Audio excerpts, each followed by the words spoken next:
BRONXNET. Your voice, your views, your vision.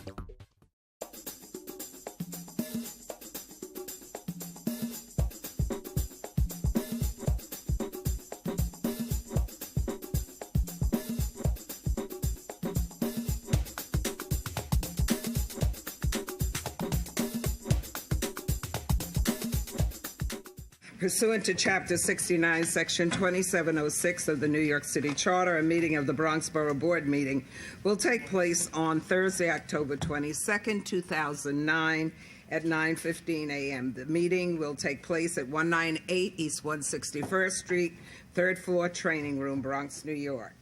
The agenda items are, the first one is to address the issue of curb cut, and that will be done by the Department of City Planning. And the second issue is school district rezoning priorities and proposed needs and changes for schools in the Bronx by the Department of Education. And so without any further ado, can we have Tom Wargo, Director of the Zoning Division, and Parul Agawala, am I saying it correct? Agawala, Project Manager for the New York City Department of City Planning, to address the group. Oh, okay. Board members, my name is Tom Wargo. I'm the Director of the Zoning Division of the Department of City Planning.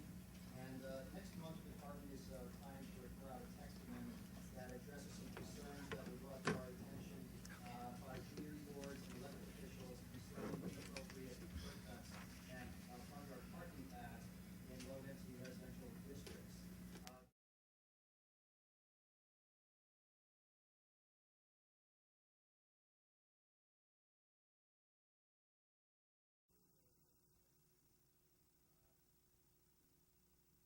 We want to take this opportunity to introduce you to the text amendment before we officially refer, so we can get your feedback and comments and possibly modify the proposal before it formally enters the public review process.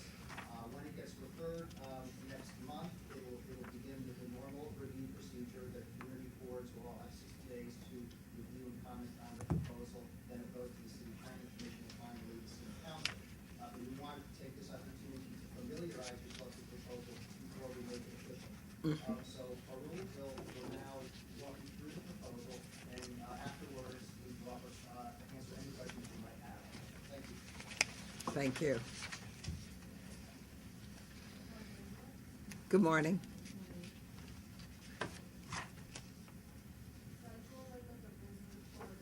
Excuse me, can you speak a little louder, or can that be turned?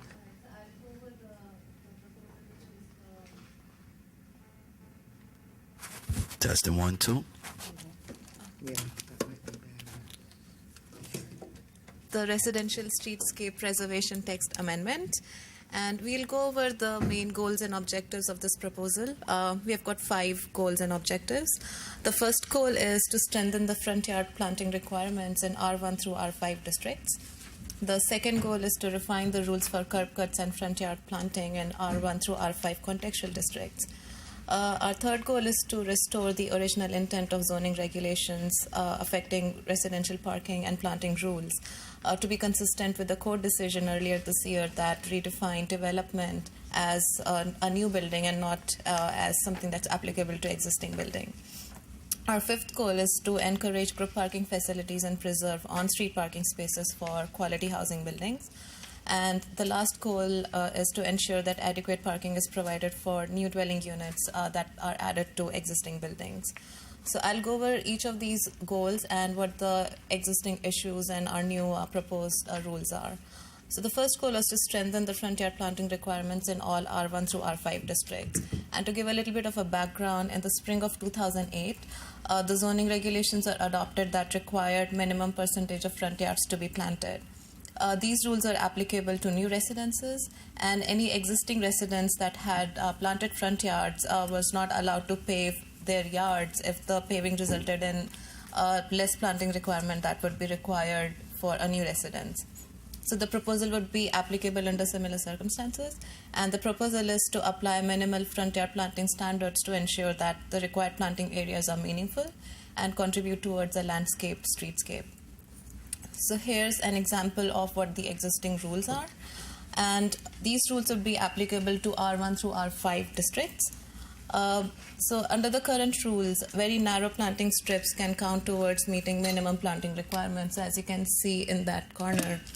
And also planting areas that are within the driveways can count towards meeting the minimum planting requirements. Both of these situations are not something that's sustainable. So the proposed rules would require that the planting strips must be at least 1 foot wide, and also the planting areas within driveways will be permitted, but they cannot be used to fulfill the front yard planting requirements. So those are the rules for the front yard planting requirements. Our second goal is to refine the rules for curb cuts and front yard parking in R1 through R5 contextual districts.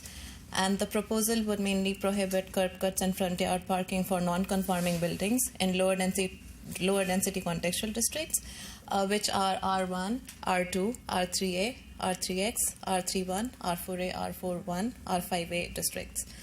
And attached buildings are non-conforming in all the above districts, in all these contextual districts. And semi-detached buildings are considered non-conforming in R1, R2, R3A, R3X, R4A, R5A districts. So all the contextual districts except for R31 and R41. These rules will not affect curb cuts and front yard parking, which would continue to be permitted for attached and semi-detached buildings in R32, R4, and R5 non-contextual districts, as long as the front yard is at least 18 feet deep and the minimum front yard planting requirements are met. So here's an example of what an existing streetscape typically looks like in low-density contextual districts. So many lower-density neighborhoods prohibit attached and semi-detached buildings, but because of a rezoning, they may contain some non-conforming buildings, as illustrated in this example from Diker Heights in Brooklyn, where existing row houses became non-conforming when it was zoned to an R41 district. So, in addition, the existing rules allow curb cuts and front yard parking spaces for non-conforming buildings, as this building is doing here, which results in elimination of landscape front yards and also loss of public on-street parking spaces.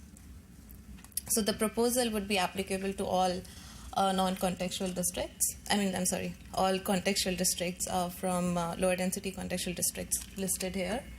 And in these districts where existing row houses are non-conforming, it would prohibit parking in the front yards of non-conforming buildings. But the curb cuts would be permitted only if they access a driveway that is located in the side yard that is 8 feet wide. So it kind of blends in with what what the detached buildings are doing here, have parking in the side yards. And the similar rules would be applicable to existing non-conforming semi-detached residences in R1, R2, R3A, R3X, R4, and R5A districts. The parking would be prohibited in the front yards of non-conforming buildings, but curb cuts would be permitted only if they access a side yard that's at least 8 feet wide. So moving on to Goal 3, which is to restore the original intent of zoning regulations affecting residential parking and planting rules to be consistent with the court decision that defines development as a new building and not an existing building. So the first part of this proposal is to amend the rules in R4B, R5B, R6B, 7B, and 8B districts that prohibit curb cuts for developments on zoning lots less than 40 feet wide, so that the prohibition now applies to buildings that are less than 40 feet wide. And the second part of the proposal would be to amend how the term development is used in other parking and planting rules of the zoning resolution, so that it is used as intended by the City Planning Commission and City Council. So again, here's an example of what the streetscapes typically look like in B district, an example from Bedford Park in Bronx. And the streetscapes in B districts are typically characterized by planted front yards and almost no front yard parking, as you can see in this example 6B from Park Slope in Brooklyn and also in Upper East Side in Manhattan. So here's what the problem is. The existing rules, as a result of the court ruling that defines development as only new buildings, existing buildings can add curb cuts and garages. As you can see in this photograph, this building added a new curb cut. So again, which results in elimination of landscape front yards and also loss of on-street public parking space.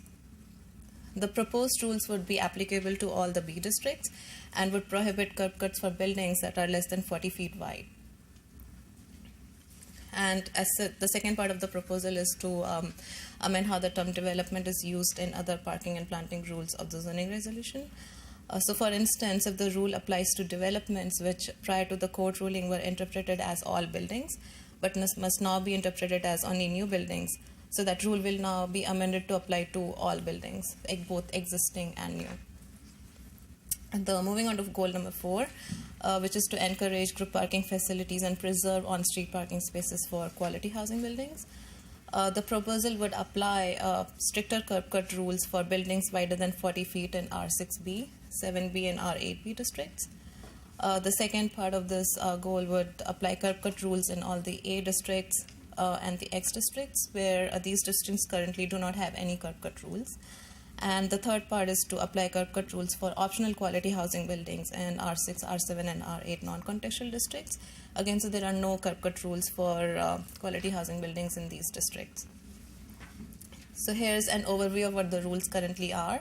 In R6B, R7B, and R8B districts, on zoning lots that are more than 40 feet wide, curb cuts are permitted if they are placed 34 feet apart. So a building can combine curb cuts and that disrupts the streetscape. And in R6A, R7A, 7X, 8A, and 8X districts, and also in quality housing buildings with 4 or more units in non-contextual districts. Because there are no rules currently, a development can add multiple curb cuts on the streetscape. So the proposed rule would be applicable to buildings that are wider than 40 feet in B districts, and to all the buildings in the R6A, 7A, 7X, 8A, and 8X districts, and also to all quality housing buildings in R6, R7, and R8 non-contextual districts. So the rule would allow new curb cuts only if they access a group parking facility, as shown in this corner.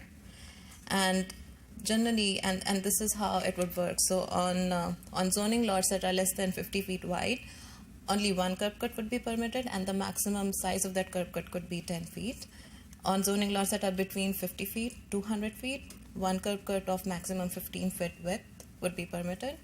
And on zoning lots that are more than 100 feet wide, they would have two options, either one curb cut of maximum 15 feet or two curb cuts of maximum 10 feet each would be permitted. Moving on to the last goal, goal 5, which is to ensure that adequate parking is provided for new dwelling units that are added to existing buildings. The proposal would clarify that additional dwelling units created in residential buildings are subject to parking requirements. So, for example, when a single-family residence is converted to a two-family residence, that additional unit would require new off-street parking space, and this would be applicable in R3, R4, and R5 districts. So, here's a summary of what the proposal is.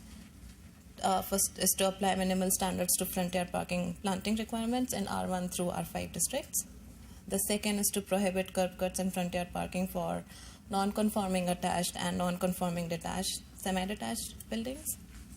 The third is to continue to allow curb cuts and front yard parking for attached buildings in R32, R4, and R5 non-contextual districts, and also into semi-detached buildings in R31, R32, R41, R45, 4 and R5 non-contextual districts.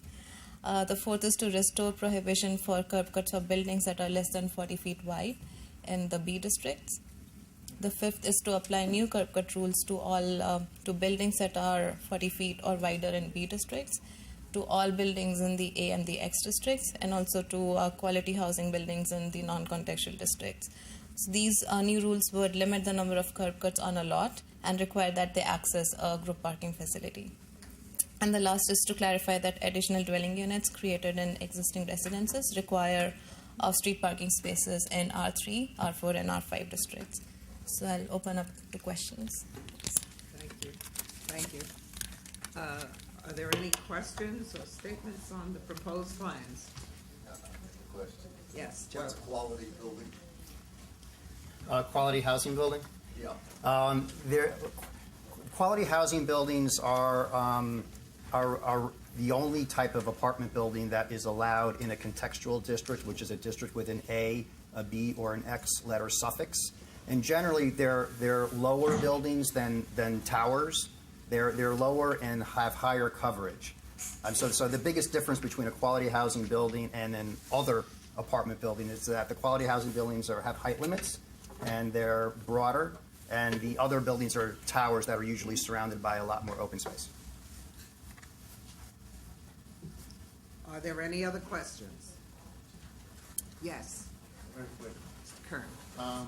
Pre-existing curb cuts on buildings that are less than 25 feet wide. Can you turn so that we can hear your question? Oh, yeah. Pre-existing curb cuts on buildings that are less than 25 feet wide. Is there going to be any requirement that they be restored? No. Unless they're illegal. I mean, if they're illegal and it can be proved, then they could be ordered to be eliminated. But other than that, if they were put in legally, no. Okay. I want to thank you for the presentation this morning. Thank you. Okay. Moving on, we are going to go to the school district rezoning priorities and proposed needs and changes for schools in the Bronx. And the presentation is by Tanya Shinkawa, Office of Portfolio Planning for the New York City Department of Education. Good morning. Good morning. I'm Rebecca Miller, Office of Public Affairs. This is Shinkawa. I'm setting up our presentation.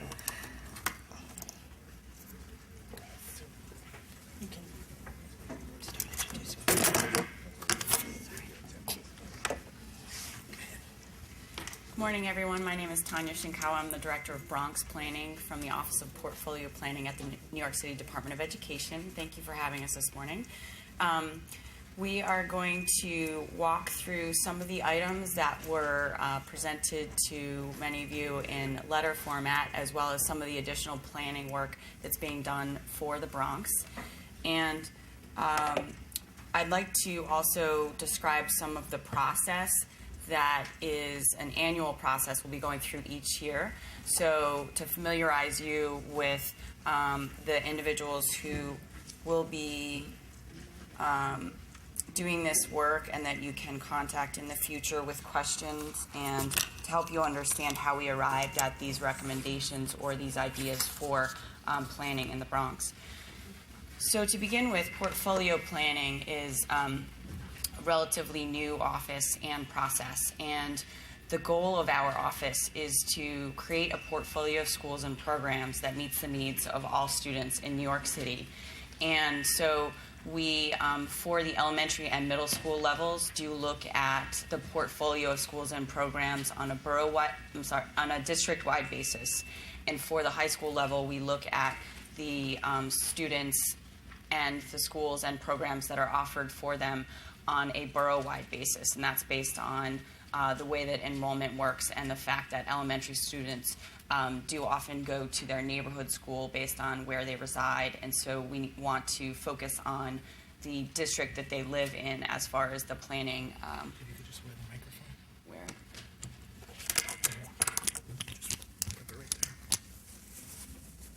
Thank you.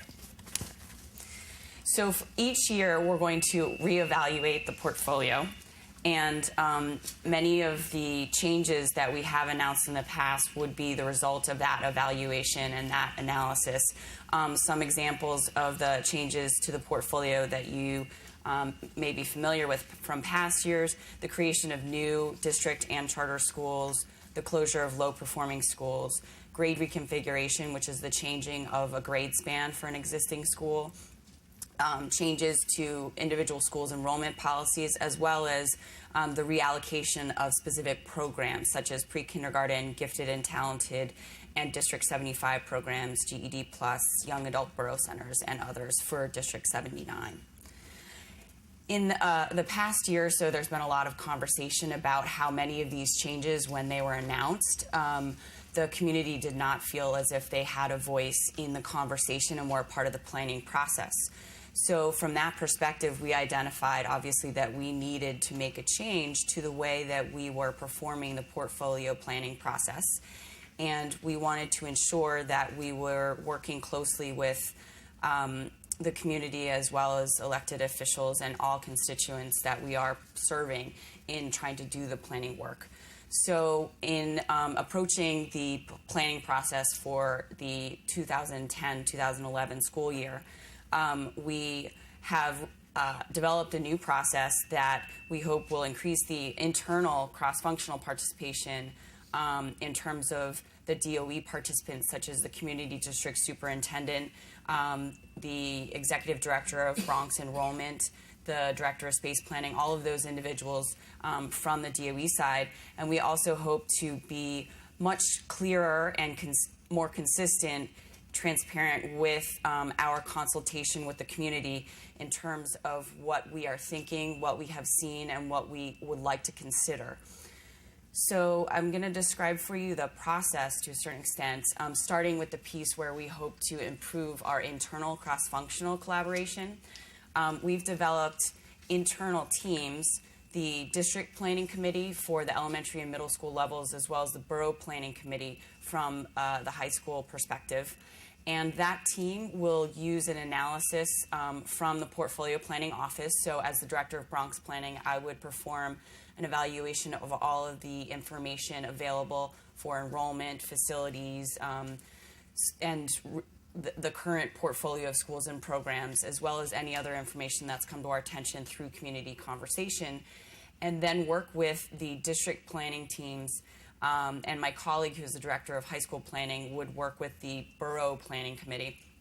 We will then evaluate that information together, reach out to the community in different ways, collecting feedback, and then provide recommendations about many of those same decisions that have been a part of the portfolio planning process for the last year. So the siting of district and charter schools in DOE space, including new and relocating schools, grade reconfigurations, enrollment planning, rezoning, and in some cases for several districts in the Bronx, because there are multiple new buildings coming online in the future years, we'd like to take a look at not just what we can do for the 2010-11 school year, but try to think comprehensively about what we can be doing in the next several years, and communicate that with the community so that we can think about decisions for the upcoming year in the context of other changes that we know now to be taking place in 2011 or 12.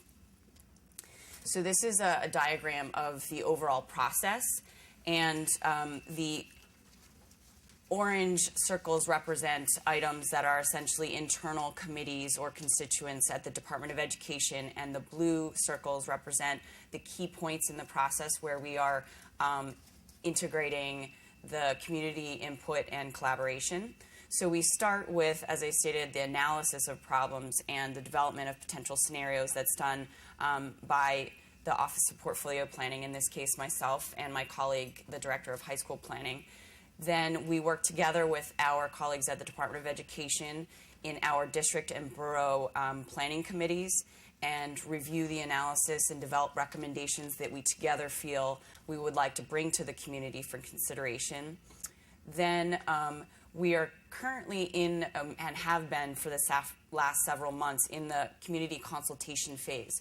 So that includes sharing information about our analysis and what we are thinking of doing with elected officials, community boards, community education councils, district leadership teams, and in many cases already we've begun to engage school principals and their network leaders in their school communities about the specific changes that we are considering proposing for their specific schools and the students in those communities. At the point when we have collected enough feedback from the community through all of those mechanisms, we then, as a committee, determine whether or not there should be changes to our proposed scenarios. We make a recommendation to a city planning committee that is also at the Department of Education.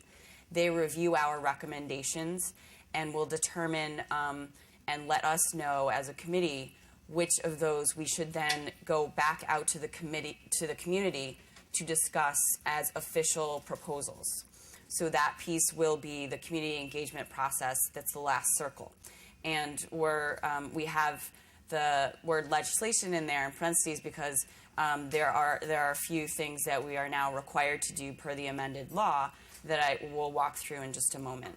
So this is the change that we've made to our process that we hope will improve our internal communication and evaluation of what changes we'd like to recommend to the community for Bronx planning. In terms of our communication with the community, as I stated, this is something that we have heard from past years that we can improve upon, and the changes to the legislation are reflective of wanting to ensure that this happens in a different and more thorough way in the future. So the new governance mandates that we have a public review and comment process, and there is currently a chancellor's regulation which will outline all of this that is going to be voted on by the panel in November. And that public review and comment process is required for all proposals that would be to either close a school or make a significant change to school utilization. And many of the portfolio changes I've discussed already, new schools, relocation of schools, grade reconfigurations, those are all part of what we are referring to when we say a significant change in school utilization. And once those proposals have gone through the public review and comment process, then they would be officially proposed to the panel for education policy and would need to be reviewed and approved by the panel before they could be implemented. So again, we're listing a couple of the examples of these types of changes. So the specific pieces of this process that we'll be going through, and this is something that I have been visiting various CECs to discuss and ensure that the community becomes familiar with as well, because we'd like to know that this process is now going to be taking place so that they're aware of how they can obtain the information about these proposed changes and the specific ways in which they can provide their input. First, once we've gotten to the point where each of the district and borough planning committees has made a recommendation that the city planning committee has reviewed and approved, we'll then put together an educational impact statement which will articulate all of the pieces of information that help describe what that change is. So for example, if we are proposing to change the grade span of a particular school, we would identify the building that school is located in, all of the building data would be provided, the school's enrollment, current and projected would be provided, as well as some descriptions about how the students in that school or other schools would be impacted by the change that's being proposed. All of that information would be contained in the impact statement, which will be shared broadly as well as posted on our website. And it needs to be posted at least 6 months in advance of the start of the school year in which the change would be implemented. So in this case, we're talking about planning for the September 2010-2011 school year. And so we now have several months between now and approximately the end of February to make sure that we are posting the educational impact statements that would be implemented in September 2010. Then a joint public hearing would be held at least 30 but not more than 45 days following the posting of that statement. And the intention of that time frame is to ensure that as the impact statement goes out, there's sufficient notice about the opportunity for members of the community to come out and provide their feedback on the change that's being considered. And in many cases, I know that because we've already begun to collect the feedback from the community, they will be well aware of the change by the time we've posted the educational impact statement. Our hope is that their feedback has already been incorporated, and what they're reviewing is something they're familiar with and reflects what they've told us about what they'd like to see in the community. And the joint public hearing is yet another opportunity for us to hear thoughts and comments from the community. At that point, as long as there is general agreement and none of the comments that are shared at the joint public hearing are in significant opposition to the change, and there is not a requirement to change any of the language in the impact statement, it would then be presented to the panel for consideration. There are a couple other stipulations in terms of timing. The notice of the hearing needs to be distributed at least 45 days in advance of the panel vote. And we are planning to, whenever posting an impact statement, schedule the public hearing date at that time and make it something that we share and ensure that there is sufficient public notice of that location and time. And in fact, the joint public hearing must actually be held in the school building where the change is going to be taking place. So the assessment of public comments, which would in part come from our process leading up to the public hearing, as well as from those members of the community who are present at the public hearing, the assessment of their comments would then need to be received 24 hours prior to the vote by the panel on the proposed change. So those are some of the changes to the process that we are currently going through with the community and will be going through in the coming months as we propose various changes. And as I stated, our process also begins with the evaluation of needs. And so some of this language also is included on our website because it is a new process. So we essentially are reviewing our portfolio of schools, and we'll be identifying for each district or borough where we feel that there is a need to make a change to the portfolio. In some cases, we will actually define that need with fairly specific information, and an example of that would be a building where a newly constructed building. So there are several examples of that in the Bronx. We're going to have a new school building. The new school building will be opening in September 2010, and it's intended to meet a need that was identified in that community several years prior.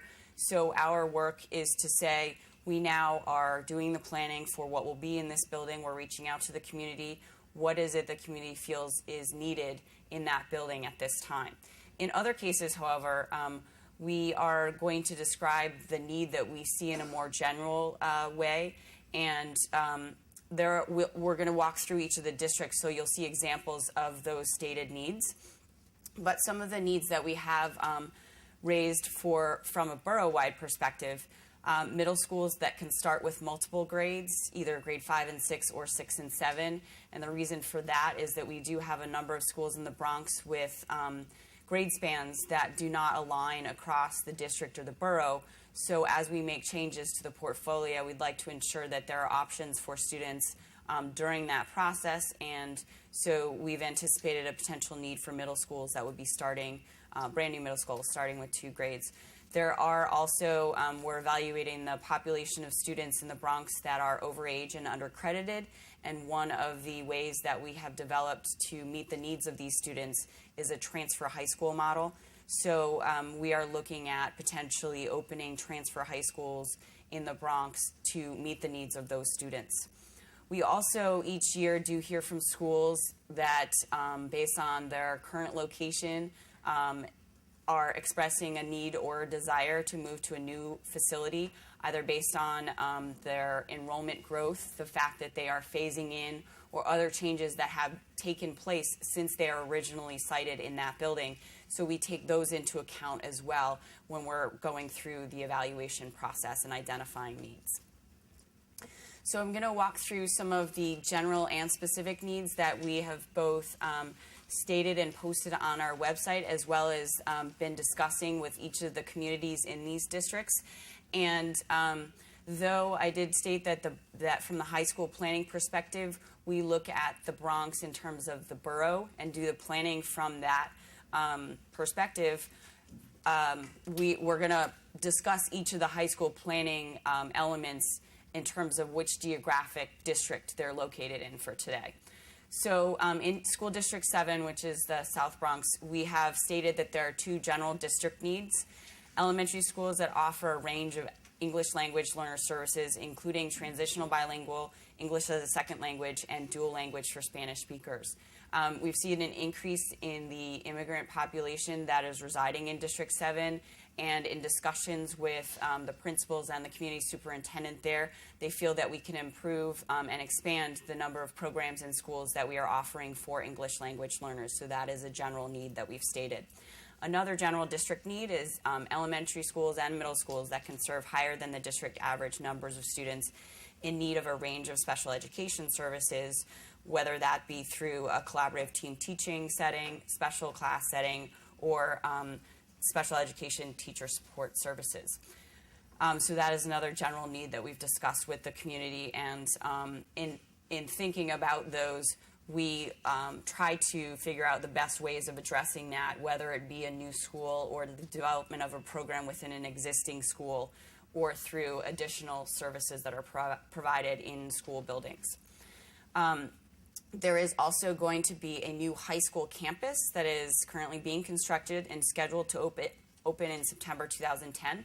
The Mott Haven West campus is at 3001 Concourse Village West, and it is quite large. It's going to have approximately 2,300 seats for students, including seats that are allocated specifically for the citywide special education district, District 75, and through previous discussions with the community and in the planning for this building, it was determined in prior years, not during the current planning process, that the schools that would be located in this high school campus, which does also have space for an elementary school, the schools are the Urban Assembly School for Careers in Sports, which is currently located on the South Bronx campus, New Explorers High School, which is also currently located on the South Bronx campus, KIPP Elementary School Academy, which just began this past September, last month, and is located temporarily in a building in District 8, the Bronx Studio School for Writers and Artists,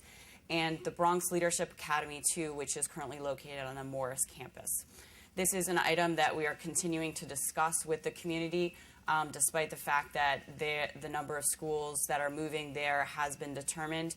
They have concerns about the planning for having an elementary school and high school sharing space, traffic concerns, and we are working with them to plan a town hall-like meeting where we can have all of their questions answered and ensure that the planning for this campus when it opens in September 2010 is a collaborative effort with the community. Also in School District 7, we have 2 buildings that we have identified it as potentially having available space.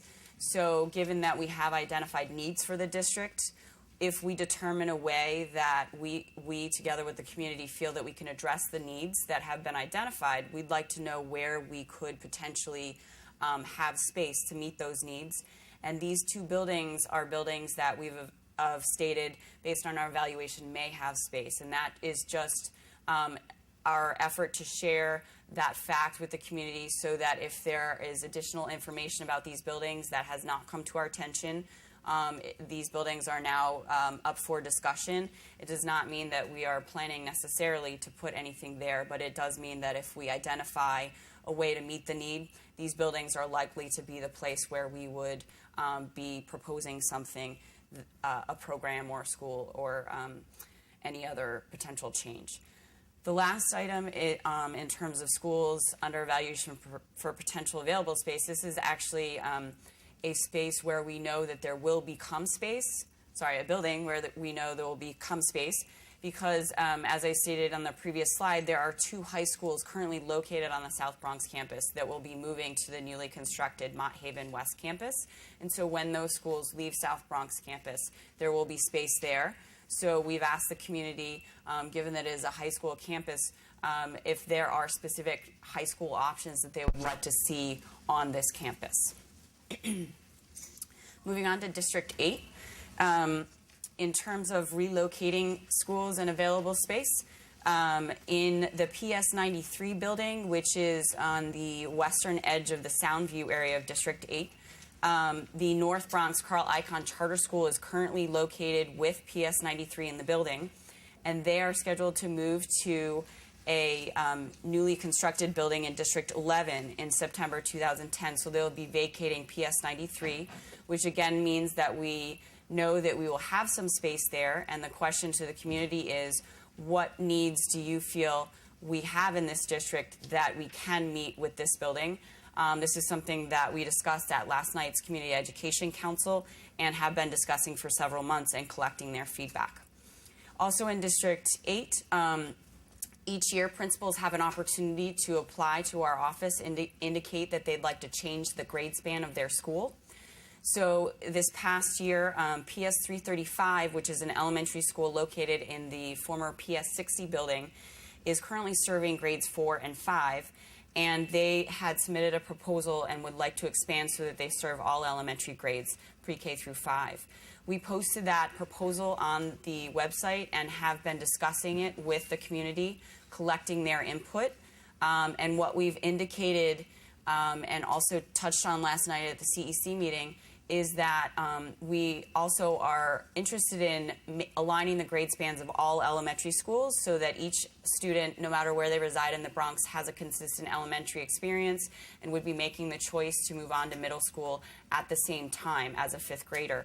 So given that both of these schools have irregular grade spans and one of the schools has proposed a change, we actually have said that it would be our preference and the enrollment in the area would support if both schools would expand to serve pre-K through 5, and this is something that we discussed with the community last night. I think that both schools have expressed support for that idea. We have discussed other items and are still in conversation with them about what will be officially proposed as a response to the grade reconfiguration proposal from PS 335. Moving on to District 9. There are 2 general needs stated for the district. These are the same needs that we just discussed for District 7, the need to ensure that we have schools and programs offering an appropriate range of services for English language learners, as well as a number of schools and programs at the elementary and middle school level servicing students in need of special education services. So those both, a number of the schools in District 9 have a high population of students requiring these services, so we want to ensure that we are meeting those needs and providing them with high quality options. We also have 2 new buildings that will be opening in District 9 in September 2010. The first is a new building for Eagle Academy High School. Eagle Academy High School is currently located in 2 different buildings in the southern part of the district, and they will be moving to their new building, which is actually in the northern part of District 9, and that is scheduled to happen for September 2010. Another new building is at 1740 McCombs Road. This building, based on the need that was identified in the district several years ago, is designed to serve elementary and middle school grades. It also is designed and has a District 75 program in the building, so we'll be able to accommodate some of the students with special education needs who are in District 75 within the building. But at this time, we've been discussing with the community in many different forums what they feel the greatest need is in terms of the use of this building. We've also reviewed the building plans and determined that while it is stated that the building could serve elementary and middle school students, it could not accommodate 2 separate schools. So the question we've posed to them is whether they feel the greatest need is for an elementary school, whether they would like a K-8 school or a middle school. That's also something that, in wanting to plan effectively for this building, we have reached out to a number of people. The CEC had created a subcommittee, and there are members on that committee who are elected officials, including the Bronx Borough President's office, and together with them, the Community Education Council has scheduled a town hall meeting where we would like to ensure that everyone who would like to voice their opinion about what should be in this school will have an opportunity to come out. We'll answer questions about the planning, and we'll hear what their thoughts are. Also in District 9, we have indicated that we would like to come to the CEC with a proposal for rezoning changes. And though I described a process for community input and collaboration around all of the changes that are significant changes to school utilization as well as school closure, the rezoning changes, however, will not go through that process with the impact statement and the joint public hearing. Rezoning changes are under the purview of the Community Education Council, which is why we've indicated to them that we would like to bring them a proposal. They have instituted a subcommittee, and we will be bringing them a proposal in the early part of November, which they will then discuss at their Community Education Council meetings and hopefully in discussion with us and making changes to that proposal, they will eventually bring that to a vote. One of the reasons that we feel that rezoning may be an appropriate way to address issues in District 9 is because we have a combination of things that exist there. We have overcrowding in several of the elementary schools, but we also have a large number of schools with irregular grade spans. And by that I mean there are elementary schools that serve K through 4, K through 5, and K through 6. And because your elementary school is determined by where you reside, ultimately when a student is going to be making the choice about which middle school they'd like to attend is determined by where they live. And that, we feel, restricts the options, not only because students are making this choice at a different point in their educational careers, but also because then the middle school options available to them are very different. If I live in a district, in a zone where my school is a K through 4, I then need to make a decision about where to attend 5th grade, and my choice is only those middle schools who can serve me in 5th grade. Or I could elect to go to 5th grade in a choice elementary school if that option existed. And so you can see with each of these different grade spans, it is creating a situation where the choice is limited for students. We also feel that in some cases, for example, a school would have grades K through 4 because there's not sufficient space in their building for them to keep their students in 5th grade. And so one of the ways that we can address that issue is to decrease the size of the zone, in which case the number of students entering their school, both in the starting grade of kindergarten as well as in upcoming grades, though the number of students zoned to them would decrease over time, and that would create more space in the building, allowing for them to keep their students in 5th grade and ensure that we can provide the same choices for all the students in District 9 when they are in 5th grade. So we've been talking about this for several months with all of the different parties in District 9, the district leadership team, the Community Education Council. We have on Tuesday evening at their CEC meeting, we actually provided a list longer than this list of schools with irregular grade spans. These, however, are the 4 that we will likely be officially announcing that we're considering the grade reconfiguration. And so I wanted to bring these to your attention today. However, there are other schools that we're talking with. And as a part of all of this work, we are evaluating the space in each of the buildings. Our Director of Space Planning for the Bronx has made a list and has visited several already, as well as evaluating what enrollment changes would occur or would be necessary as a result of this work. We also have an enrollment planning team which is doing the evaluation for the rezoning proposal that we'll be presenting to the CEC in coming weeks. The last item for District 9 is that, as we discussed previously, Bronx Leadership Academy 2 is located on the Morris High School campus and will be moving to the Mott Haven campus in 2010. So there will become some space available when they vacate that campus, and we are talking with the community about what they would like to see in terms of new high school options on the Morris High School campus. District 10 is another district where we've spoken with the CEC about bringing to them a proposal for rezoning. In this case, we would like to propose a change to middle school zone lines. And one of the problems that we have in District 10 is that we do have many schools who are experiencing greater enrollment than they're able to accommodate in their buildings. And so we have been challenged in being able to help those schools to either adjust their enrollment or increase the amount of space that they have because of the fact that there is that situation throughout the district.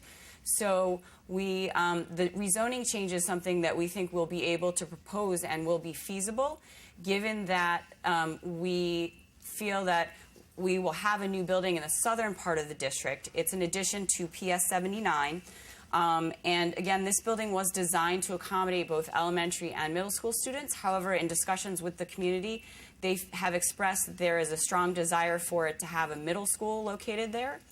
And we will likely be using that space to accommodate a middle school, whether it be a new or existing school. And when we do that, because there will be a new school with middle school seats, we have created additional capacity at the middle school level and would like to propose that we increase the number of students going into middle school a year earlier And that's the reason for the consideration of truncating PS 246, which is one of several schools, elementary schools in the district that serve through grade 6. And this is the same discussion that we've had in District 9 with respect to grade spans and improving the access to middle school options for all students. And so when those students, instead of going to middle school in 7th grade, begin going to middle school in 6th grade, they would increase the number of students going into middle school. And we also would like to adjust the zones so that where we have created new capacity at the middle school level in the southern part of the district, we can help the overcrowding for some of the middle schools in the northern part of the district. So that's a change we'll be bringing to the CEC in coming weeks. We also have another new structure opening in September 2010. There's an addition to PS 94, which will help relieve their overcrowding. They're one of the schools in Norwood that has had significant overcrowding for several years, and many of their students are not able to be accommodated in their building, but once they have this new addition, they will be able to stay at PS 94. And because PS 94 is currently using an annex and will no longer need that space, we'd like to consider using that annex space for another overcrowded school very nearby, PS 56, and that's something that we're discussing with both of those schools as well as the community in the Norwood neighborhood.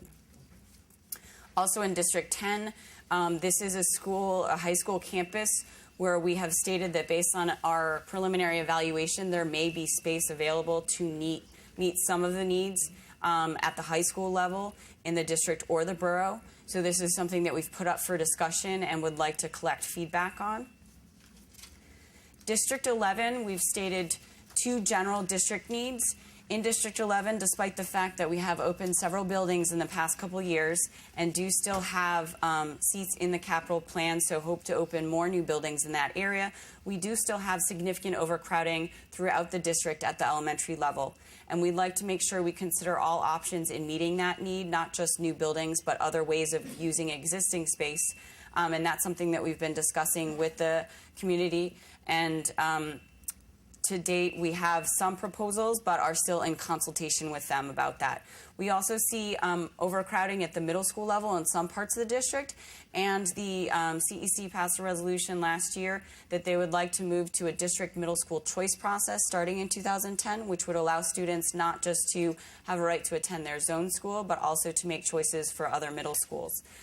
So we'd like to discuss whether or not we can provide new options for students in that district.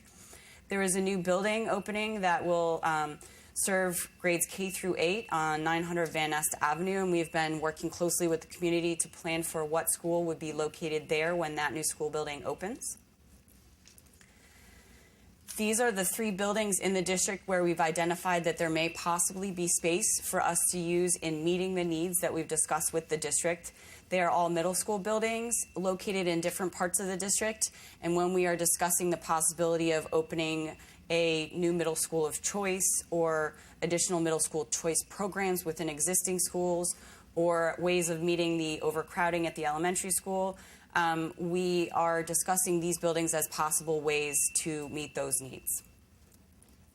District 12, we also have identified a need for, in general, ensuring that at both elementary and middle school level, we have provided a high-quality range of options for our English language learners. And there is a school, Current Middle School, that last year moved on to the newly constructed Monroe High School Annex.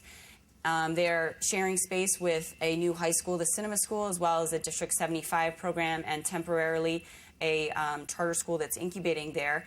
They are currently serving grades 6 through 8 and have proposed to expand to grades 6 through 12.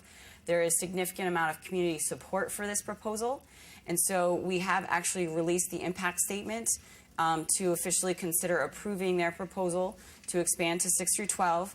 So this is one of the first changes in the Bronx that will be going through our new process. The joint public hearing has been scheduled for October 26th, and it will be held at the Monroe High School Annex. And that is that information, both the educational impact statement as well as the notice of a public hearing, has been posted on the website and shared broadly. So hopefully everyone who would like to weigh in on that has heard about that, but please do share that information. The last piece that I'd like to walk through briefly is our accountability process. As you know, the last several years, the Department of Education has been creating new tools and ways of evaluating the schools and the progress that they are making so that parents, students, members of the community can review options and understand how a school has been doing, but also so that we can make sure that we're providing high quality options for our students at every level. And so one of the elements of that accountability process is the progress report. The progress report, each school will receive a letter grade of A, B, C, D, or F. And for schools that have multiple grade spans, for example, a 6 through 12 school will actually receive a grade for its middle school grades as well as a grade for its high school grades, given that the progress report grades are developed using a slightly different methodology for high schools. So we hope that this process is helpful in two different ways. We'd like to identify and celebrate and acknowledge all of our schools who are performing well and doing good work with their students. And we would also like to identify the schools that we feel are not doing sufficient, are not making sufficient progress with their students. We'd like that to be shared with the community. We'd like to work with those schools. We'd like to make sure that they're receiving the support that they need. Unfortunately, if they are not making the progress and we feel that there are measures to be taken, over time, there are different ways that we are going to be addressing that with specific schools. It's possible that a leadership change would be appropriate, so we would bring in a new principal. There are, contractual obligations with respect to such a change. We could restructure the school in some way. A middle school, if it's large, could be restructured into different academies or programs.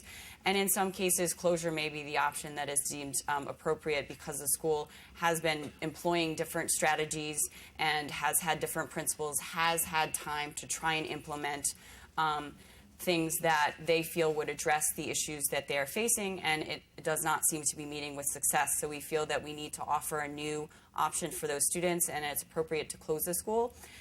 We want to be clear about which schools are eligible for such changes. And so this information is also on our website and has been communicated through different mechanisms as far as the accountability process.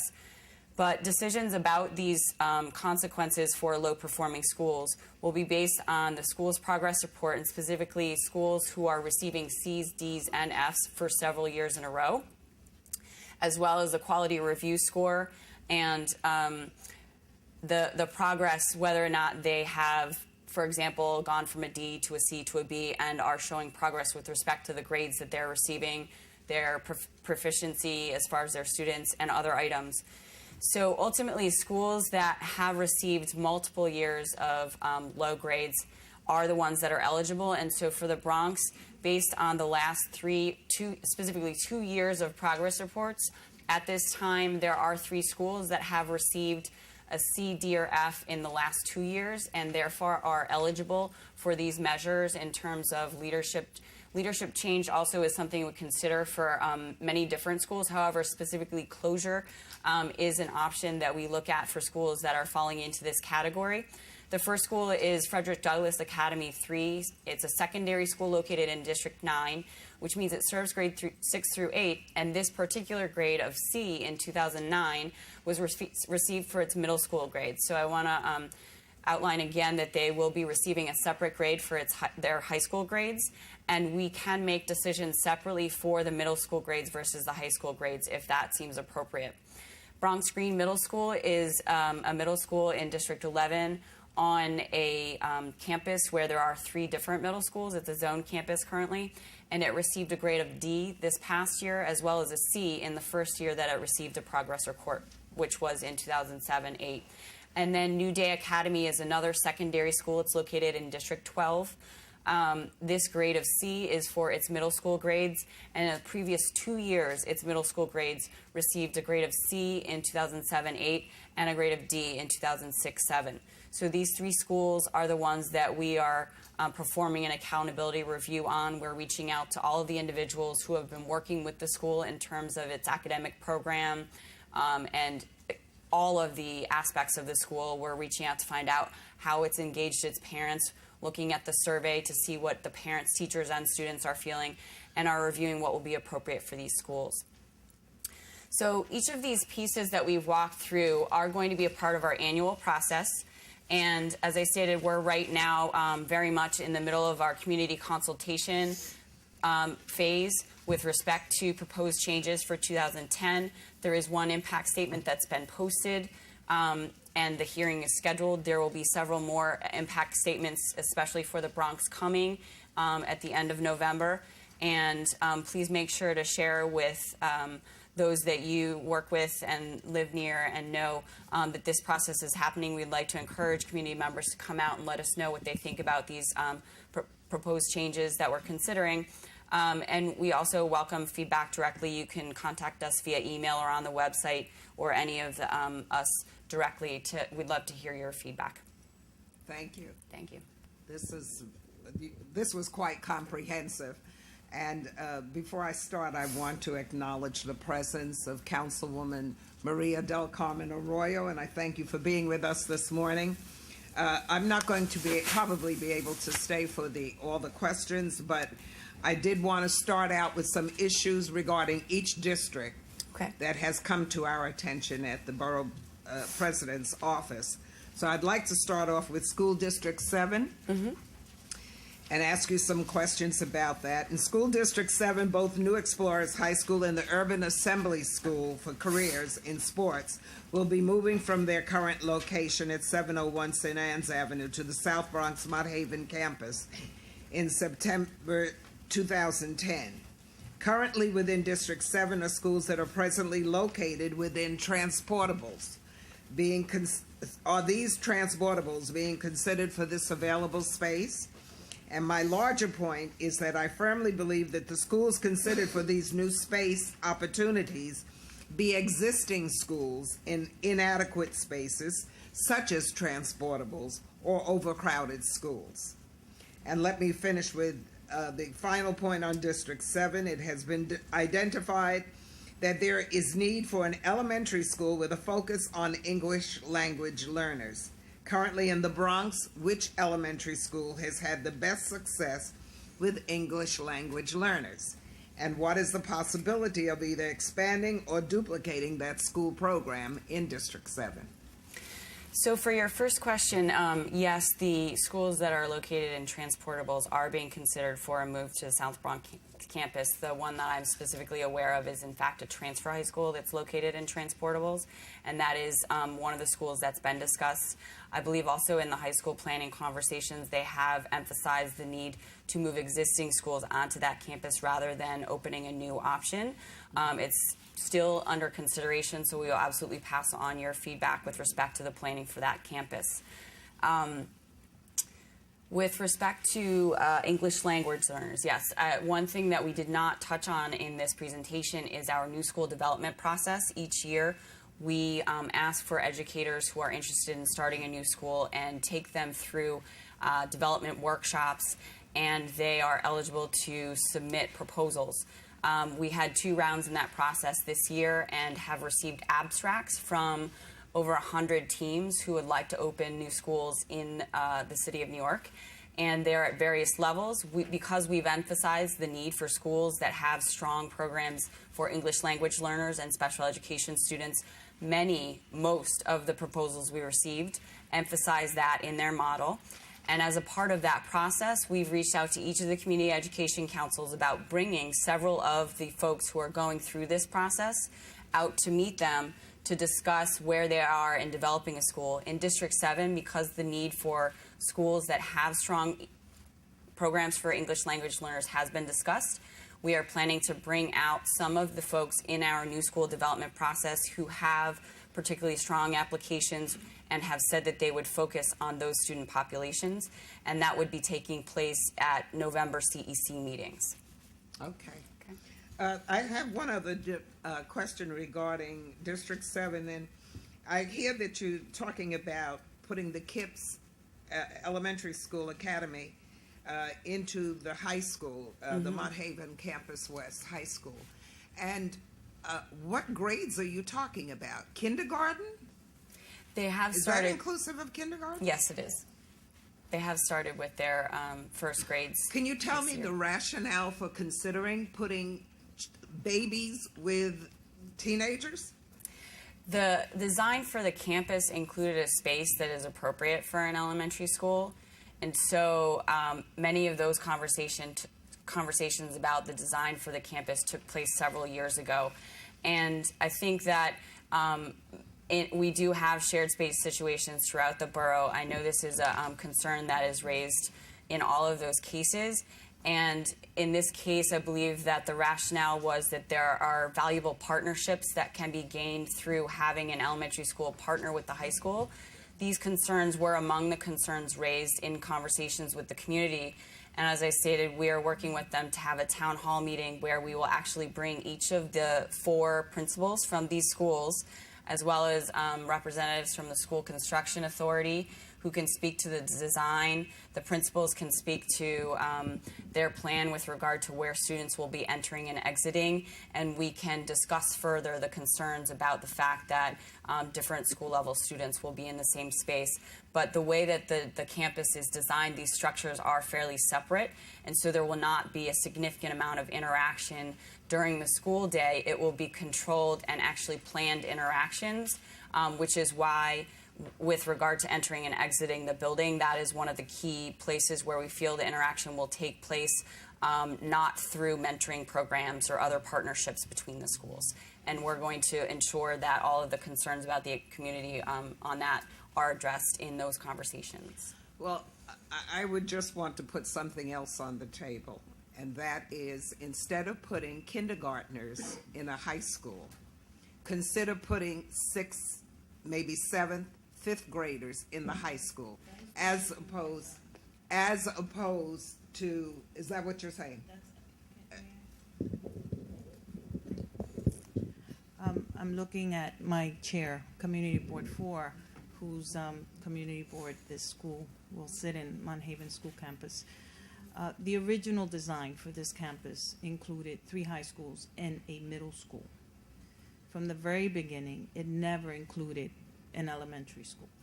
The change to include an elementary school came post the city council vote to approve the siting of this campus. So not from the very beginning. It was something that was changed after the fact. I get it from the body language of my chair here that that community conversation is probably happening at a different level than the community board, and that raises a great deal of concern for me, because this project for Community Board 4, the Borough President's office and my office, had been a very, very difficult one to lift across the board. So I would appreciate a little bit more honesty about the presentation that we're hearing today, because it was never part of the planning for this campus. And on the point regarding the middle school seats in the campus, one of the towers of the campus was actually designed to service 6 through 12, so not necessarily a separate middle school and high school. As we referred earlier in the presentation, structures, though, when they can serve both levels, are not necessarily intended to have separate organizations. So, in fact, one of the high schools that's moving to this campus did apply for an expansion to serve 6 through 12 so that they would fit in that tower, which is larger than the others. But when we discussed this with the community, they felt that already several of the middle schools have struggled with meeting their registers, and that to introduce additional middle school seats in this area would actually be harmful for the other middle schools. And so it was, at this point, it is not something that we feel would be helpful to expand that school to grades 6 through 12. Well, I must tell you that the borough president is in support of the position of the community board and the councilwoman, and I see the chair of community board one saying the same thing. It just doesn't make sense, and I would certainly urge you to reconsider. That's all I have to say on the issue. Can we go to School District 8? Prior to the start of the 2010-11 school year, the North Bronx Carl Icahn Charter School will relocate to District 11, creating a possible space opportunity at PS 93. As with my previous question regarding District 7 space, are there elementary schools currently housed within transportables that are being considered for this possible space opportunity? So there are some schools in District 8 that have transportables as part of their space, but they are not entirely housed in transportables. And they require those transportables because they have more students than they can accommodate in their main building. This is an item that we discussed at the CEC last night, and the difficulty with District 8 is that it's geographically separated into 3 separate sections. The PS 93 building is on the western edge of Soundview, and the overcrowding that we have at the elementary level is in the Throgsneck area and in the eastern and southern parts of Soundview. So the difficulty would be that in this case, one of the ways we have of addressing overcrowding when there is some space available in the district would be to shift all of the elementary zones towards the school with space so that the zone for that school would be increased and there would be more students attending it. However, when we discussed this last night, I explained to the CEC how much would be required. We would essentially have to rezone all of Soundview in order to make this happen. I know it's something that we did last year in District 11, and it was a Herculean effort on the part of the CEC's zoning subcommittee. There was I'm referring to the CEC president for Community School District 11, that's Monica Major, and she's nodding because she was a part of leading that process. And so it was something that I discussed with them because we have stated to them that we would like to review the zone lines for several of the overcrowded schools, and we may be bringing a proposal to them. However, in order to address the overcrowding for the schools that do have transportables with the space in PS 93, that would be what's required. And I think that's not something they had expressed they would like to see in this case. What we talked about is the possibility of bringing a new high-quality elementary school of choice to the building that students from throughout Soundview, as well as the district, would in fact want to go to, and parents would be willing to travel to bring their students to that school, and therefore would be leaving their zone schools, alleviating the overcrowding at those schools. In conjunction with the potential rezoning that we've discussed, they felt that that would be a possible option, and so we stated that we would bring potential high-quality elementary school options for them to consider at their November CEC meeting. Okay. School District 9.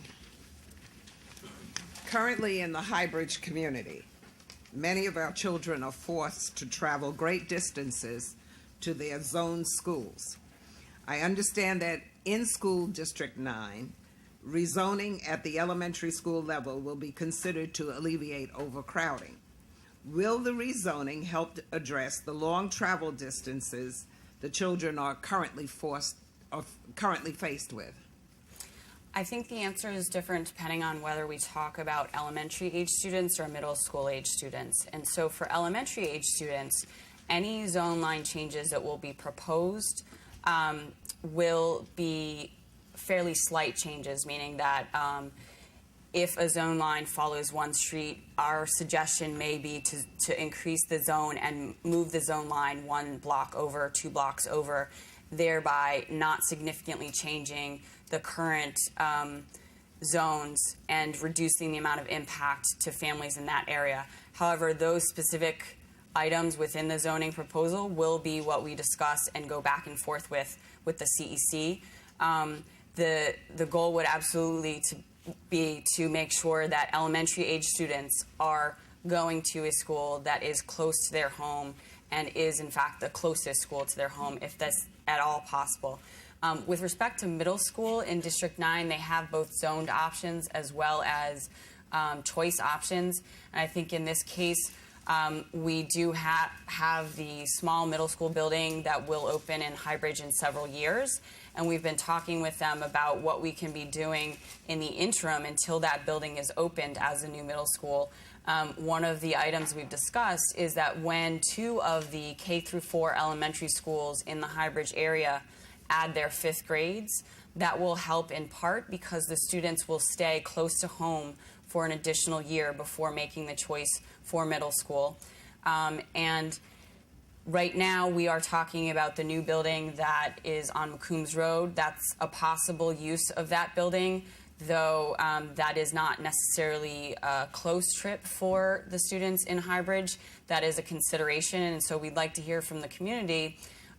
Is that building, is the greatest need to use that building for elementary school or for middle school, and those are among the considerations. Okay, well, certainly that will be addressed at the forum on November 12th, Yes. wherein the parents will have an opportunity to give their input on what should be done with that building at 1740 McCombs Road. But one of the great concerns I know that the Highbridge parents have is the fact that children have to travel on public transportation. They have to cross major thoroughfares in order to get off the hill of Highbridge and to go across town to the other side of the district. And so the concern was, instead of them having to do that, if they could travel instead of west to east, if they could travel south to north to the new facility. That's what they're really concerned about. And you'll be hearing more of that. Absolutely. Okay, District 10. How will the current rezoning changes affect the siting process at PS 79? And the other question is, it has been stated that Kappa International will be moving out of the building for the 2010-11 school year. What site has been selected for Kappa? Is the 6th floor of the nearby Sears building, 400 East Fordham Road, an option? Excuse me. So in this planning work, we have been discussing the PS 79 addition, and as I mentioned, the community has stated they would like to see a middle school there. So our first consideration was which school, excuse me, which school should be housed in the PS 79 edition. Some water. Sorry. We've been talking a lot. In fact, one of the things that they have expressed an interest in specifically is the fact that there is an existing school, one that opened this past month in a nearby middle school campus, that they would specifically like to see moved back onto the 79 property in the new addition. We've been talking about that with them, and as a result of that, if we were to move that school, it would then leave space in the middle school 399 campus, which then created space and not enough students in the zone, which is what raised the question of moving the zone lines. And so that's how those two pieces are interlinked. I'm not sure if I answered. My question was the Sears 6th floor option an option? That is a space where I know that one of the middle schools in District 10, Jonas Bronx, moved to starting last month, and it's a leased space. So in conversations with the school construction authority, though it does appear that all of those additional floors are vacant, we would need to identify the funds for leasing that space, and it's also space that, according to the criteria the school construction authority uses, is not suitable for a school. If there are additional questions about that, I can make sure to have those answered. We had this question come up in another district, and the school construction authority has very specific criteria that when it's laid out for someone regarding a specific space, it then becomes a little bit more apparent why the space could not be considered for a school. Okay. District 11. As the borough president has stated many times, we are one Bronx and need to be mindful and sensitive to the needs of all of our children. We are pleased that a D75 program will be located at the new campus at 900 Van Ness Avenue. Can you elaborate as to the types of programs and services this school will provide to our special need children? So this new building in particular is in a slightly different situation from many of our other buildings, in that there were extensive conversations that occurred when the site was identified and the design was initiated. And there was an agreement that the Department of Education made at that time with the city council member that represents that area of the borough, Councilmember James Vaca, and that agreement includes some stipulation as to the use of the District 75 facilities in the building, and specifies that it should be used to accommodate students with autistic spectrum disorder. So given that that is something that, based on prior conversations with the community, we had committed to, our plan is to ensure that that space is used to serve students with that specific disability. However, we do have a significant and growing need for District 75, various other student populations. So another item that we'd like to discuss with the district and with many of the districts in the Bronx at the point when we've gotten a lot of these very large items out for public review is whether or not we can either expand existing District 75 programs or create new ones in school buildings where there may be several rooms, because there is a need for that. And it's difficult to create those spaces over the summer when a lot of students are then referred and should be getting District 75 services, but we don't have room in our program. So that's something we're working with the District 75 program on, that office, as well as all of the districts. And District 11 is one where we specifically discussed it. Okay. Final district, District 12. In District 12, the department has stated additional need for both elementary and middle schools, with a focus on English language learners. How many schools and programs fulfilling these needs are slated to be created in District 12? So in District 12, we also do have a middle school that was opened 2 years ago that is specifically for English language learners, the Entrada Academy. And there is also a high school on the Monroe campus that is for international students. We are, again, as I stated, since we've listed this as a need in many areas of the city, we received proposals from a large number of teams with strong applications for schools that would commit to providing a range of services for English language learners.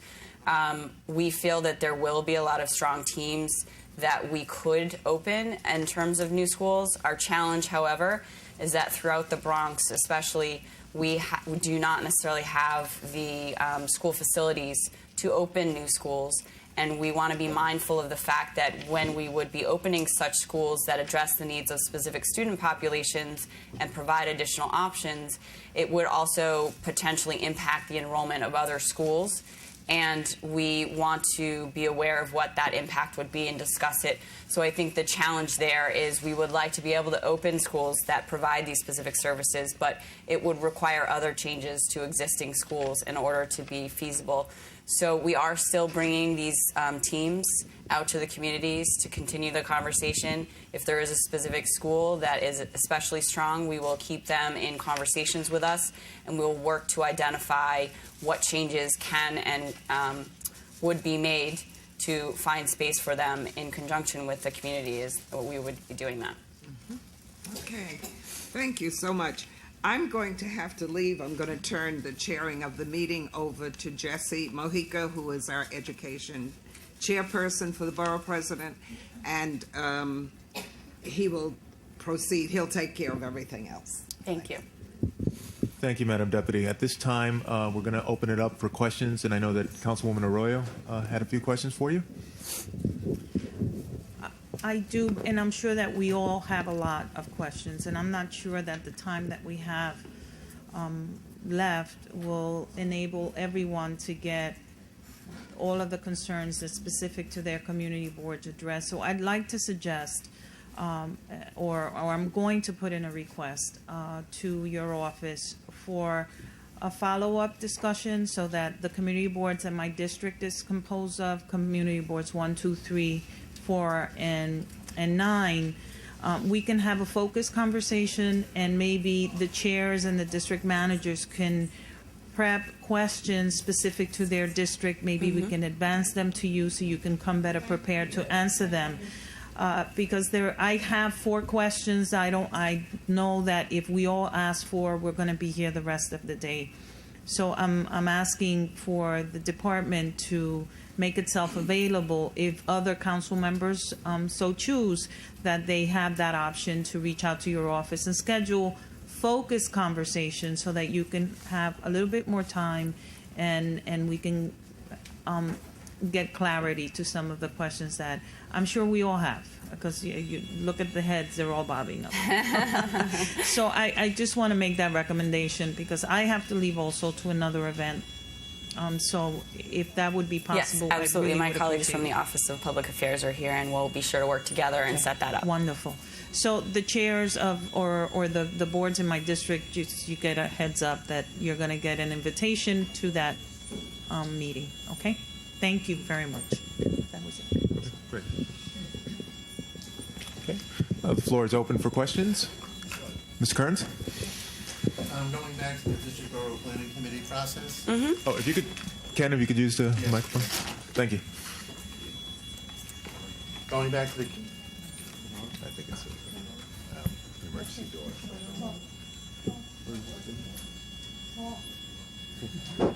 I don't think it's on. No, it's on. It's on. Just go right into it. Yeah. Going back to the District Borough Planning Committee and community communication process. Yes. We had an incident in Board 10, Community Board 10, where we had a charter school kind of planted on us. The CEC professed not to have a lot of knowledge on it, and certainly the community board had no knowledge of it. And the elected officials, some had knowledge of it, some didn't have knowledge of it. And in all communication with DOE, they kept saying, well, everybody knew and everybody knew, but that's not the case. So where in the community in this process, where do community boards come in? Do they come into community consultation, including electeds, or do they come into community engagement process? It should be both of those. And charter schools are considered, so if they're going to be placed in DOE space, they should be going through the same process that a new district school would be going through. So we should be discussing that with the community education councils and identifying the space, ensuring that they're aware of any charter schools that have applied and expressed interest in being cited in the district, and then an impact statement would be posted. So for the first circle of consultation, that would be where I think we are indicating the charter schools have applied, expressed preference for the district, and are going through the process. It's slightly different if they've applied to the Department of Education as an authorizer versus applying to SUNY or SED for their authorization. And so we try to coordinate with them to find out which schools they plan to approve and review the facilities information to determine if the school is asking for DOE space. So then we would then bring them out to the community to make sure that they are talking with you and have directly stated their interest in serving the community in your area. And then it would be among the recommendations to go through the rest of the process and make it to the impact statement stage. And in this coming year, any charter schools cited in DOE space will have to be approved by the Panel for Education Policy. Okay, this comes into a second question. I'm not going to dominate. Don't worry. It's just that, the Department of Education does not come to district service county meetings at all for any community board. Why, I don't know, but they don't. And in the case of the quality charter school, they had requested a completely different school district, and they were assigned to our school district. And there was a lot of grief associated with this, and a lot of misunderstanding, and what happened was the charter school staff came out and spoke to the community board, but that was inadequate, because essentially what we were looking for was a DOE presence. And the only DOE presence that we received were the 2 citing hearings, which were nothing more than sounding boards for people to just basically come and say their piece and leave, having no influence whatsoever on the decision. So that's why I'm concerned, because we had this, dropped on us, and either the CEC, the community board, or elected officials really had a good opportunity to even comment on it, and the charter school itself was at a loss because they were just given the site. by DOE, and DOE just really didn't come through with a lot of information. So that's what I was trying to find So- out where we. Right. I think that this new process is intended to ensure that that doesn't happen again. And so this is a new process. This was not a part of our work last year, and we heard all of the feedback from that situation as well as some others where people felt that they did not have a voice. And so our goal in implementing not just the legally mandated changes to our process, but the other pieces, is to avoid such a situation. So I've worked with Monica already for Community School District 11, and we are aware of two existing charter schools that have expressed a desire for a space, but that is not something we've talked about explicitly because we are working on meeting the district needs first. And so there are not currently any applications for this coming year for that area for charter schools. But it's absolutely something we'll raise in the future for you. Okay. Mr. Beckett? Thank you.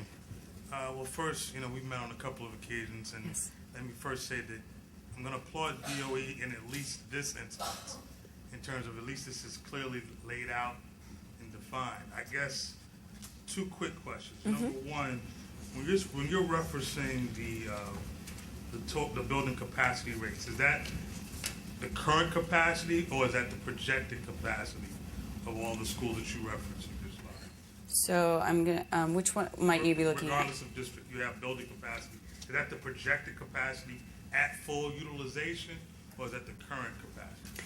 So the numbers we use with regard to building data are all from the most current Blue Book, which is put out by the School Construction Authority. And we use these because they are a point of reference, but any chance we have to talk further about the way we evaluate space, we emphasize the fact that these numbers can be very misleading. And so, for example, the new school building on McCombs Road is referenced as 712 capacity with 70 seats for District 75, which leaves 642 for the DOE school. That in and of itself does not give anyone a point of reference for whether or not it could be one school, two schools, how many classrooms are there, how large are the classrooms. So we also then will start with 564, and that would be the stated capacity of the building in the Blue Book, so the full capacity of the building. But then we'll review, for example, each year the principals have to respond with how they're using every room in the building. We'll evaluate how many full-size classrooms there are. Any room that's larger than 550 square feet is a full-size room. How many half-size rooms, how many administrative spaces, how many shared spaces. And we'll review each building with that information before we, as a final step, send our space planner out to walk the building with the principal and review the actual space, because in a lot of cases, changes are made to buildings that we're not aware of, that have not been changed on the plans, and we want to take into account what's actually happening in the building when evaluating the space and determining if it can be used to meet the need of the district. The reason why I asked that question, because I know PS 160, the Walt Disney School, ran into considerable problems there, and quite frankly, although we had that public hearing, most of the parents there kind of felt like if it was like a pro forma decision that kind of already been reached. And I think, regardless if you're going to have this quote-unquote new process, that feeling cannot exist. I mean, I'm glad to see that now elected officials' offices are formally ingrained in the plan, because oftentimes even elected officials found out by happenstance or rumor, but that doesn't exist when DOE comes to present its capital plan, which has to be voted on. So I think it has to be a two-way street. And then lastly, I have a very specific question. For IS 144, for IS 142, and any of all the schools in Councilmember Seabrooks' district, are there any plans to have any charter schools in any of these schools listed in his district? There are not currently any plans to have charter schools in any additional facilities in School District 11. And as a follow-up, you mentioned about the process in DOE space, But if it is a space by SUNY or CUNY in terms of them granting the charters, what is the process in terms of DOE's involvement? If they approve the charter and the charter school's facilities plan includes a request for space, that would come through our process as well. So at this time, the information I have based on approved charters from those two other bodies is that they have not approved any that would be located there. This is information that we rely on them to give us, and they do run a separate process. So I wanted to answer your question clearly. However, I'm answering it based on the information I currently have. If SCD or SUNY approves the school in coming weeks and they let us know, we will inform everyone that needs to be told. But again, with the situation you're both referring to, one of the elements of the new process is the timeline. So since we have to initiate that process 6 months in advance of the school year, I know that the conversations regarding the siting of equality at PS 160 happened very late in the game. That is something that can't happen again. They need to be conversations that are happening much earlier. And I think one of the other things that we're trying to work on, which is in part why we're here, we have in the prior years we had been working closely with district leadership teams. We found that was only it was inconsistently effective. And so we've expanded and are working much more closely with the CECs, but there are obviously other constituent bodies that we need to be working more closely with, and we are wanting to improve that process, so this is a part of it. And if there are other ideas for a way that we can be coordinating, because I think the difficult thing is for us to come out and spend time to answer your questions, the more we have to do that, the less time we have to really be working with the schools, and so we want to manage that appropriately. Okay, thank you. No problem. Jeff from Councilwoman Palmer's office. Hi, good morning. And actually, it's kind of interesting because my question has to do with IS 127. Okay. I have two quick questions. They're Yes. a little more. They're a little more on the micro perspective of the situation. But Sure. in IS 127, you're saying that it's at 81% utilization. So, I guess 19%. There's room for a 19% growth in capacity. For the past few months, and I want to say maybe even longer than that, the parent coordinators and the parents have been asking that a separate cafeteria be built or a separate menu be formed for the increasing growing Bengali community. And obviously we all know the correlation between a healthy lunch and breakfast and increase in performance. So if we're talking about increasing the size, is there any way that we can maybe help these parents and students out by getting a food that's conducive to their diet? So I'll answer your question in two parts. The 81% I want to, couch in the fact that it's based on what's housed in the building for 2008-9, which means that currently PS 106, which is very close by, is using space in IS 127 for, I believe it's kindergarten. And so it reflects that in the utilization, but there is a plan for that school to bring their kindergarten back into their main building, which would create additional space. We are talking with the Principal Sherman, about the fact that we have several options that we've talked about with the CEC in terms of using the space. In the second part of your question, I think that it's absolutely something that should be discussed further, and actually that would fall under school support services, and there is a regional manager. I don't know her last name, but that person would be the appropriate person, I think, to discuss separate menus or programs with respect to food services within the school. So we can try to put you in touch with the appropriate individual so that you can pursue that conversation. Okay, and the second question is, regards to your accountability statement, the top of it says rewards. We recently sent a letter to the Chancellor's office along with the newly elected Assemblyman Marcos Crespo and State Senator Diaz's office about PS 107 in our district. I believe the Borough President's office also signed on to the letter. They seem to have been penalized for making strides in performance. So it's kind of interesting that they're losing a lot of their foundation. They lose, I believe it was 8 administrators They lost a lot of their after-school funding. So I just want to know, how is it that we have a statement like this that rewards schools for meeting a good standard, and yet this school lost so many of their key components in such a short period of time? I think we would have to speak more explicitly about that school, because I would like to look into it a little further. I think that when it comes to school budgets, there are a lot of different pieces, and so I'm not sure about the specifics for this school as to whether or not the changes that you're referencing for them are in any way linked to their actual performance. So that's what I would want to look into further, and it may be that other changes to their school enrollment have created a reallocation of funds for some reason, but I'd like to look into that further before I can answer it more explicitly. And just to echo the statement on 107, just wanted to ask, and just to confirm, has a response been sent to the assemblymen or the council members? Or? Oh, okay. The letter was sent out, I would probably say, October 8th.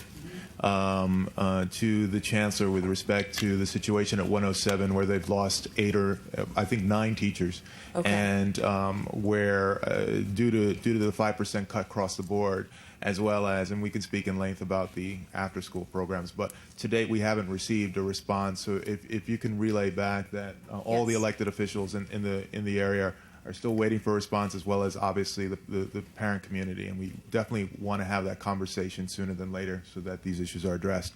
Next person was Ms. Nicole Stent from Bronx Community Board 8. Hi, how are you? Hi. Thank you very much for your presentation. It's nice to have someone that has so much knowledge about what's going on. I emphasize also the need to expand that community consultation area. I'm glad there's a new process, and I certainly invite you again to our district service cabinet. It's really important to have those linkages with the community board and to hear what's going on at the community level. My question, School District 10, you mentioned here there's rezoning at the middle school level. And we were under the impression there was also going to be some rezoning at the elementary school level, because we have some great overcrowding at specifically PS 81, which I believe has understood for more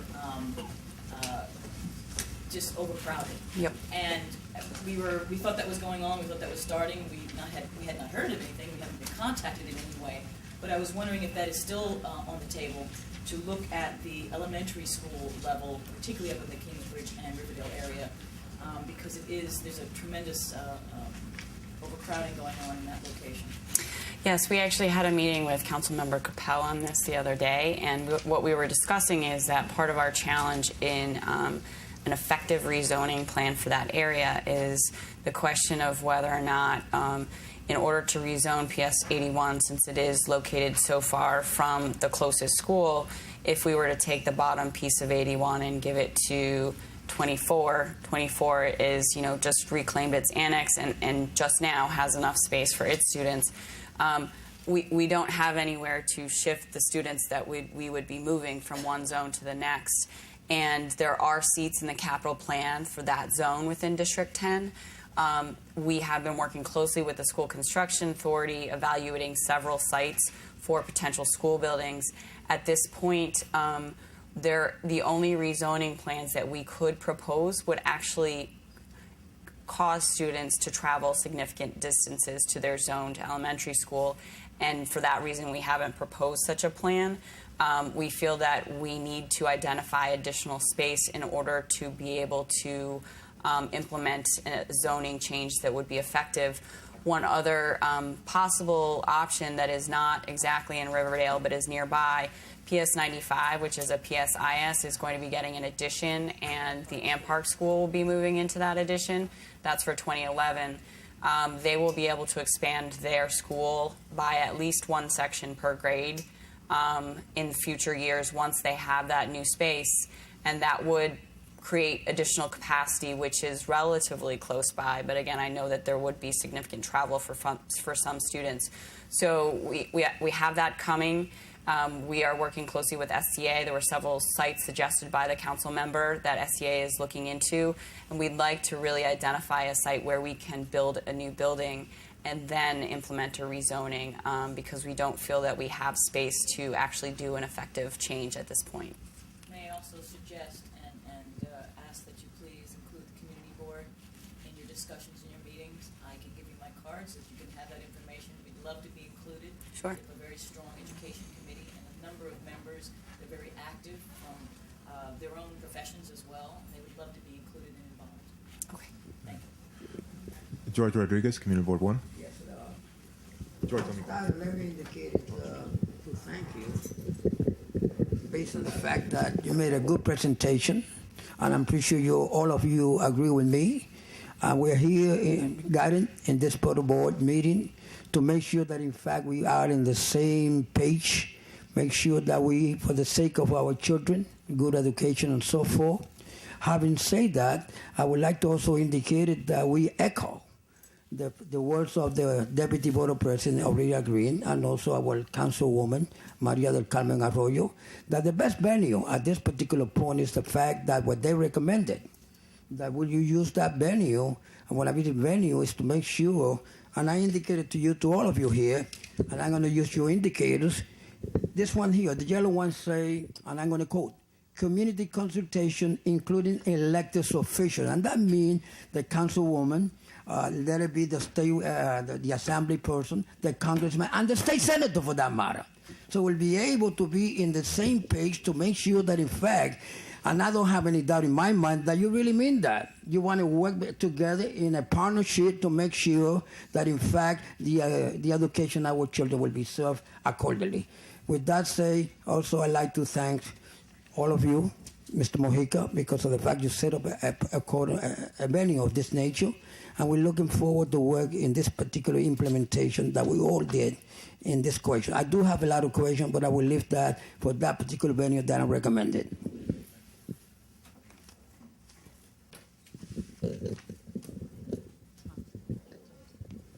Mr. Thompson?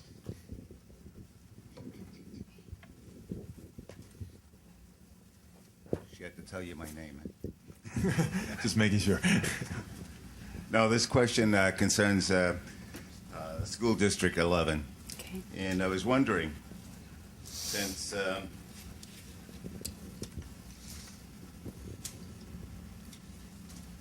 the ICANN Charter School is going to be relocated in District 11, and that's the new school that's been built, I'd like to know the number of people that will be relocated, and I'd like to also know the capacity that will be in the new school on 900 Van Nest. So by the number of people who will be relocated, are you referring to the student enrollment of the Icon School? Yes, I am. So they are currently located in District 8, and I believe they have grades K through 3 or 4 at this time. They have approximately 50 students per grade. So depending on, I apologize that I don't know the exact grade span right now, but that would give us an approximate enrollment of 200 to 250. And that school, when it moves to their portion of the Van Ness building, will be expanding through K through 8, but they stay with the 2 sections per grade model, and the structures are separate. This is a jointly funded project, which means that their portion of the building is partially funded by ICON. And the remaining portion that's for the Department of Education school is approximately 550 seats. So the size of the K through 8 school that we're discussing opening with the Community Education Council and community members is a approximately 2-section per grade K through 8 school that in its first year would start with pre-K, kindergarten, first grade, and 6th grade, and then would phase in over time.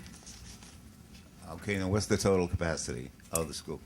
The total capacity of the school, I mean, the building would be 550, so let's see, I'm doing the math in my head. It would be about 450 for the grades, and then they will have pre-kindergarten, so that would add about another 36 students. Okay, so out of the 450 capacity, let's say 500, 200, 250 will be coming from the ICON. No, I'm sorry. So the numbers I just stated with 450 and 36 are for the DOE K-8 school. Oh, okay. The ICON school would have separate enrollment numbers, and their space is, I believe, only approximately 350 seats. So the way that the structure is designed, there are separate spaces, and their space is designed to accommodate their school at scale, and then the other space is designed to accommodate the DOE school. Okay, thank you. Sorry. Thank you, Mr. Thompson. I just want to also take this moment to ask a couple of questions, but also acknowledge in the audience we have several of our BP appointees to the CEC. From CEC 7, Ms. Gloria Cruz. From CEC 11, Ms. Monica Major. And also we have in the audience our representative to the panel for educational policy, Ms. Ana Santos. And I'd like to ask a couple of questions on behalf of Ms. Cruz and Ms. Major. First is from Ms. Cruz. Due to the increase in youth violence, has the Department of Education made provisions for school safety and public safety? And the larger statement, obviously, that we all absolutely are mindful of is, how are we going to protect younger students? So that's a question that I'm actually not prepared to answer, since my work is in the portfolio planning process. There are colleagues from the Department of Education who we can get a response to that question for you. And so we'll make a note of that and be back in touch.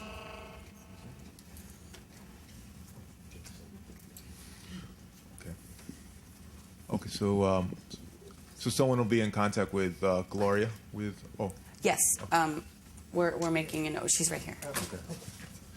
And the second question is from Ms. Monica Major from CC 11, President.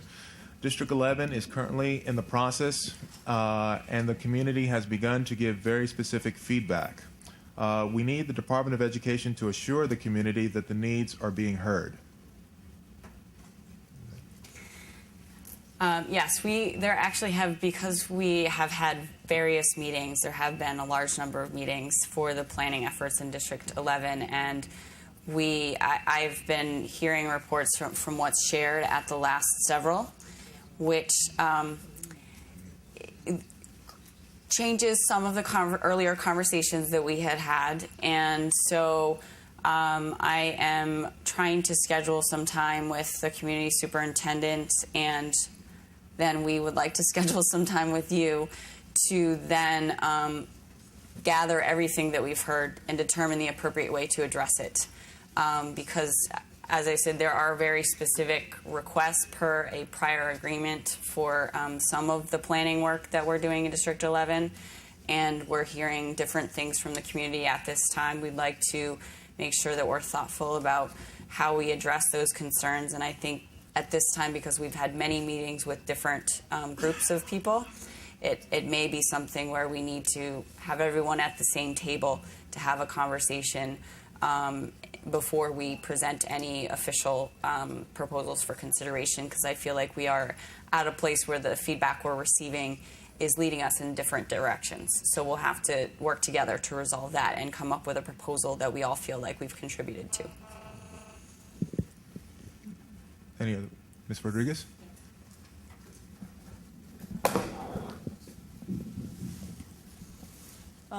First of all, one personal comment. There is nothing anybody can say to convince me that it is correct to have an elementary school and a high school in the same location.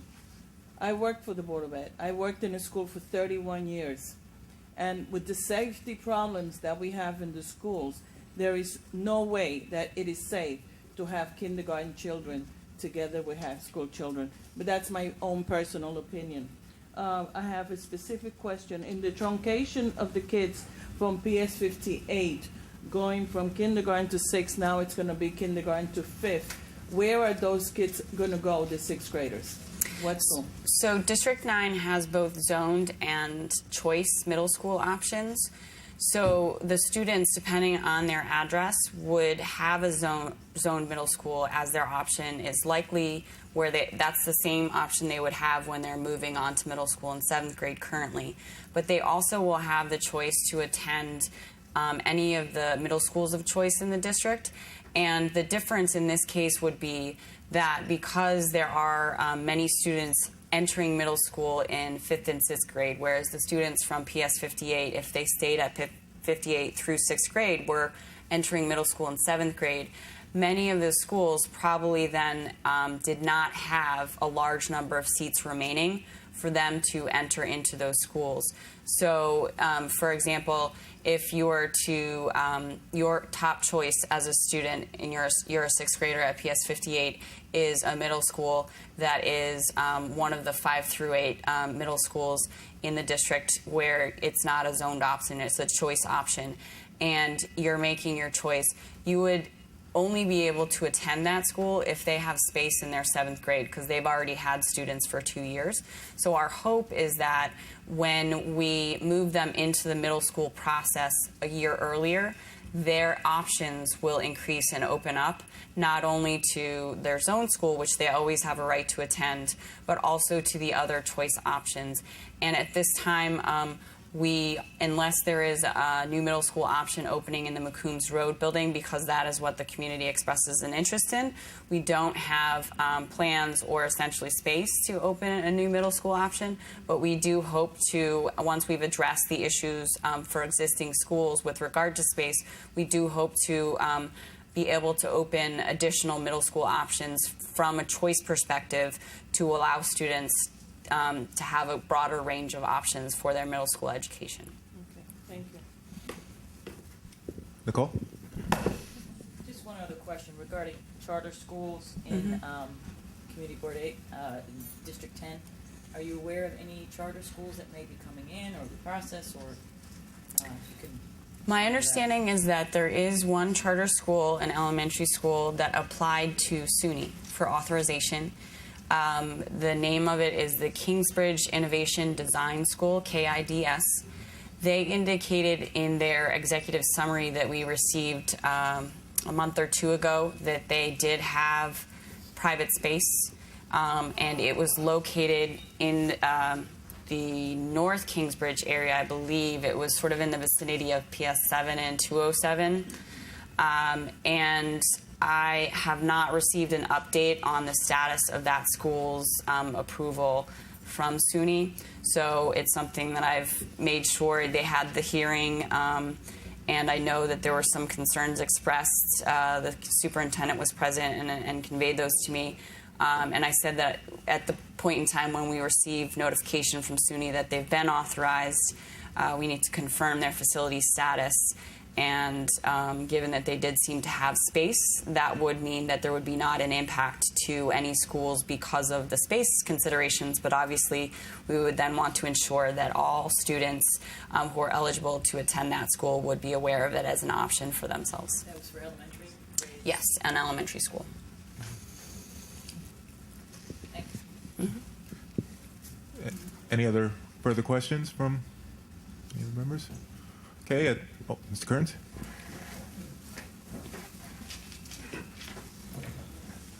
I touched on this earlier, and my colleagues touched on it as well.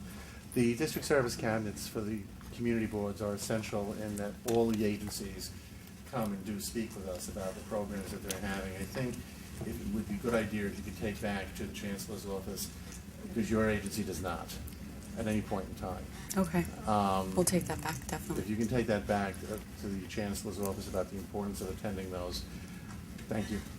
We welcome you at our...